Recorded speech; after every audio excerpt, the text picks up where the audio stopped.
আসসালামু আলাইকুম। Expert holiday 365 এর পক্ষ থেকে সকলকে জানাই প্রাণঢালা অভিনন্দন। আশা করি যে যেখান থেকে দেখছেন সকলেই অনেক অনেক ভালো আছেন। আজকের আলোচনার মূল বিষয়টা হচ্ছে যে সেনজেনের অন্যতম দেশ ক্রোয়েশিয়ার ট্যুরিস্ট ভিসা বর্তমান সময়টাতে বাংলাদেশ থেকে অনলি 20 দিনে আপনি পেতে পারেন। দুর্দান্ত ভিসা রেশিওর মধ্য দিয়ে শুরু হয়েছে ক্রোয়েশিয়া ট্যুরিস্ট ভিসার ফাইল সাবমিট। তবে আলোচনার শুরুতে আপনাদেরকে আন্তরিক রিকোয়েস্ট, চ্যানেলটি অবশ্যই সাবস্ক্রাইব করে রাখবেন। যারা অলরেডি সাবস্ক্রাইব করেছেন তাদেরকে মেনি থ্যাঙ্কস।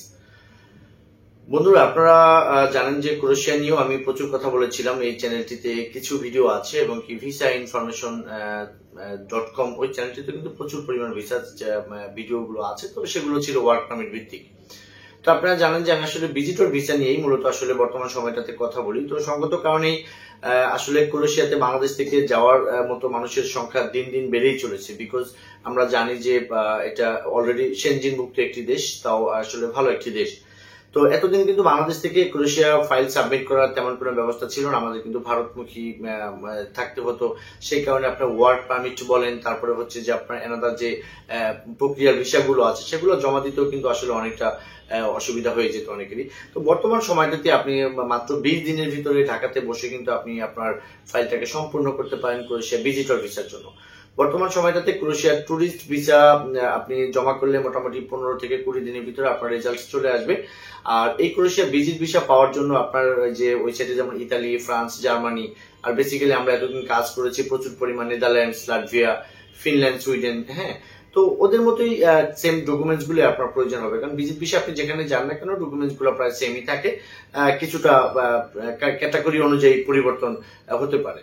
তো যাই হোক বন্ধুরা, এখন ভিজিট ভিসা যেতে হলে ক্রোয়েশিয়াতে আপনি আপনার সাফিসিয়েন্ট ব্যালেন্স আপনার বাংলাদেশে আছে কিনা, অর্থাৎ ব্যাংক স্টেটমেন্ট, ব্যাংক সলভেন্সি, আপনার পাসপোর্টের ভ্যালিডিটি 6 মান্থ ওভার আছে কিনা, তারপরে হচ্ছে যে আপনার এনাদার যে প্রপার্টি ডকুমেন্টস গুলো, অর্থাৎ আপনার যদি কোনো বিজনেস থাকে, ট্রেড, টিন, ট্যাক্স, এগুলো থাকবে, আপনার অ্যাসেট ভ্যালুয়েশন, খতিয়ান, এই জিনিসগুলো যদি আপনার কাছে থেকে থাকে তাহলে আপনি আমি বলবো যে লেট না করে বর্তমান সময়টাতে আপনি ক্রোয়েশিয়া ভিজিট ভিসার জন্য আপনি অ্যাপ্লাই করতে পারেন।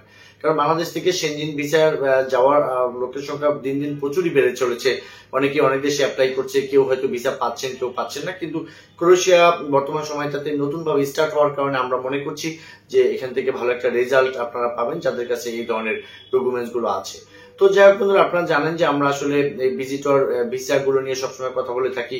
এই ক্রোয়েশিয়া ভিজিট ভিসা সংক্রান্ত বিষয় নিয়ে যদি আপনাদের কোনো প্রশ্ন থাকে তাহলে কিন্তু আসলে স্ক্রিনে দেওয়া একটি নাম্বার দেওয়া রইল, এই নাম্বারে চাইলে আমাদের সাথে আপনারা কলে কথা বলতে পারেন। এবং কি যদি মনে করেন Croatia tourist visa file process করাবেন, আপনার এম্বাসির অ্যাপয়েন্টমেন্ট ডেট দরকার, যেটা কিনা বর্তমান সময়টাতে লাগবেই। আর পাশাপাশি অরিজিনাল ইনভাইটেশন, এই রিলেটেড কোনো যদি প্রয়োজন বোধ করেন, আর আমাদের কনসালটেন্সি নিতে হলে আমাদের ডেসক্রিপশন বক্সে থাকা যে অ্যাড্রেস আছে এই অ্যাড্রেসে আমাদের সাথে আপনারা সরাসরি কথা বলতে পারবেন। সকলে ভালো থাকবেন, সকলের সুস্বাস্থ্য কামনা করি। আসসালামু আলাইকুম।